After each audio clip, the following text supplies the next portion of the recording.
Dalam merancang postur APBN 2024, Menteri Keuangan Sri Mulyani Indrawati menyampaikan bahwa pemerintah akan menganggarkan pendapatan negara sebesar 2.719,1 hingga 2.865,3 triliun rupiah pada 2024. Halo semuanya, saya Intan Rizky Maulidina dengan NIM 122923999. Saya dari jurusan Manajemen Keuangan Syariah semester 3 UIN Sunan Gunung Jati Bandung. Di sini saya akan menjelaskan apa itu kebijakan fiskal. Sebelumnya, ada yang tahu nggak sih apa itu kebijakan fiskal? Kebijakan fiskal merupakan instrumen utama yang digunakan pemerintah untuk mengatur pendapatan dan pengeluaran negara dalam rangka menjaga stabilitas dan mendorong pertumbuhan ekonomi menjadi lebih baik. Secara khusus, kebijakan ini mencakup pemungutan pajak dan pengalokasian kembali dana untuk membiayai berbagai kegiatan ekonomi, sehingga dapat mempengaruhi tingkat inflasi, pertumbuhan ekonomi, dan stabilitas keuangan secara keseluruhan. Melalui kebijakan fiskal, pemerintah dapat mengatur besarnya penerimaan negara dari pajak dan sumber lainnya, serta mengelola belanja untuk program-program dan proyek-proyek yang mendukung pembangunan. Dengan menggunakan kebijakan fiskal, pemerintah dapat merespon kondisi ekonomi yang sedang berlangsung. Dengan demikian, kebijakan fiskal menjadi alat utama dalam mencapai keseimbangan antara stabilitas ekonomi dan pertumbuhan yang berkelanjutan untuk meningkatkan kesejahteraan masyarakat. Sedangkan kebijakan fiskal Islam merujuk pada serangkaian kebijakan ekonomi yang diatur oleh prinsip-prinsip syariah Islam untuk mengelola pendapatan dan pengeluaran negara untuk mencapai distribusi kekayaan yang adil dan sejahtera. Sampai sini udah tahu kan kebijakan fiskal itu apa? Pembahasan selanjutnya yaitu apa sih sebenarnya tujuan dari kebijakan fiskal itu? Adanya kebijakan fiskal untuk mengatur perekonomian terhadap pengeluaran konsumsi pemerintah, transfer pemerintah, dan pajak dalam mempengaruhi tingkat pendapatan nasional dan tingkat kesempatan kerja. Dalam konteks ini, kebijakan fiskal bertujuan mencegah pengangguran dan menstabilkan harga dengan mengatur penerimaan dan pengeluaran dalam anggaran pendapatan dan belanja negara atau yang sering disebut APBN. Kemudian, mengapa sih APBN diatur oleh kebijakan fiskal?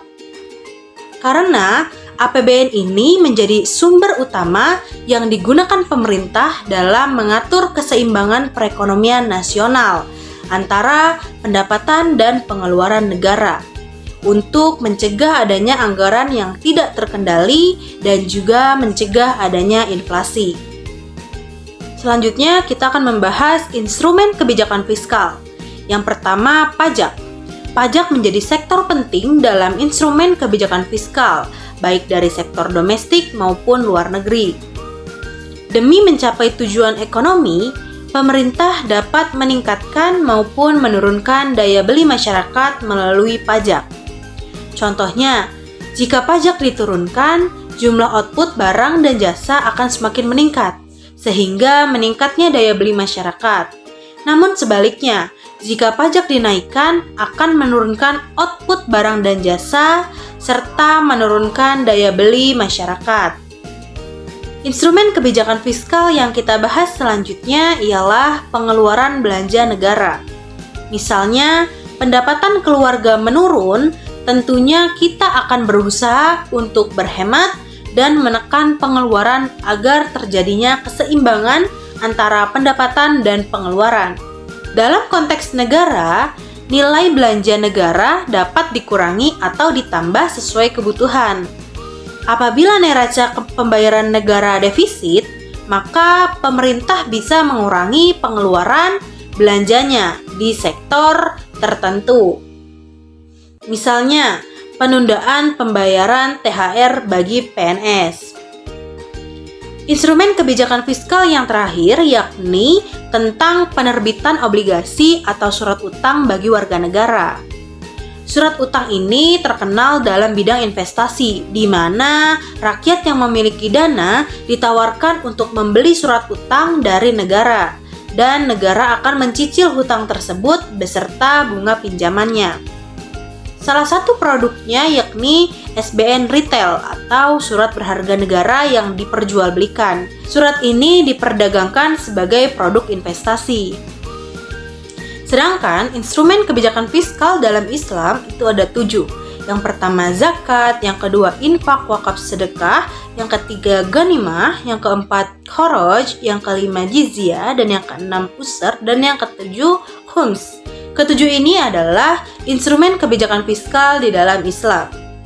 Pembahasan selanjutnya yaitu tentang perbedaan kebijakan fiskal Islam dan konvensional. Dilihat dari pengambilan pemungutan pajak, kebijakan fiskal Islam ini mengutamakan sistem pajak yang sesuai dengan prinsip syariah seperti zakat, usr, dan jizyah. Kebijakan fiskal konvensional mengandalkan berbagai bentuk pajak yang mungkin termasuk pajak penghasilan, pajak konsumsi, dan pajak properti. Selanjutnya, dilihat dari perspektif ekonomi, kebijakan fiskal Islam mendorong pengeluaran publik untuk proyek-proyek yang memberikan manfaat sosial dan ekonomi yang adil. Pemerintah juga diharapkan untuk memberdayakan masyarakat melalui redistribusi kekayaan. Sedangkan kebijakan fiskal konvensional menekankan pada efisiensi alokasi sumber daya dan mencapai pertumbuhan ekonomi dengan mendorong investasi dan konsumsi. Selanjutnya yang terakhir yaitu contoh kebijakan fiskal di Indonesia, yakni mengenai subsidi bahan bakar minyak atau yang sering disebut dengan BBM. Pengurangan jumlah subsidi bahan bakar minyak merupakan salah satu contoh kebijakan fiskal yang dilakukan oleh pemerintah dalam menghadapi perubahan kondisi ekonomi, khususnya ketika harga jual bahan bakar mengalami kenaikan. Kebijakan ini melibatkan realokasi dana yang sebelumnya dialokasikan untuk subsidi BBM ke sektor-sektor atau program-program yang dianggap lebih mendesak atau strategis. Ketika harga jual BBM naik, pengurangan subsidi menjadi solusi yang diambil oleh pemerintah untuk mengurangi beban fiskal dan memastikan keberlanjutan keuangan negara. Dana yang sebelumnya digunakan untuk subsidi BBM kemudian dialokasikan untuk kebutuhan-kebutuhan mendesak, seperti pembangunan infrastruktur, peningkatan kesejahteraan sosial, dan investasi dalam sektor-sektor yang dapat mendorong pertumbuhan ekonomi.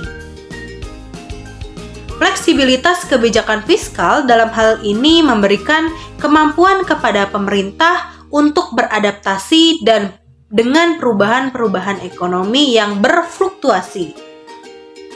Pengalihan anggaran dari subsidi BBM ke sektor-sektor yang dianggap lebih penting mencerminkan upaya pemerintah untuk menjaga keseimbangan fiskal dan memprioritaskan penggunaan dana publik agar lebih efisien dan efektif. Pentingnya, kebijakan ini tidak hanya terkait dengan aspek keuangan, tetapi juga dengan dampaknya terhadap stabilitas ekonomi secara keseluruhan. Meskipun pengurangan subsidi BBM dapat mengakibatkan kenaikan harga BBM di pasaran, langkah ini seringkali diambil untuk menjaga keseimbangan fiskal jangka panjang dan memastikan sumber daya publik dialokasikan dengan bijak sesuai dengan kebutuhan mendesak dan strategis. Mungkin itulah sedikit penjelasan mengenai kebijakan fiskal. Semoga apa yang saya sampaikan dapat bermanfaat bagi kita semua. Terima kasih. Wassalamualaikum warahmatullahi wabarakatuh. Bye.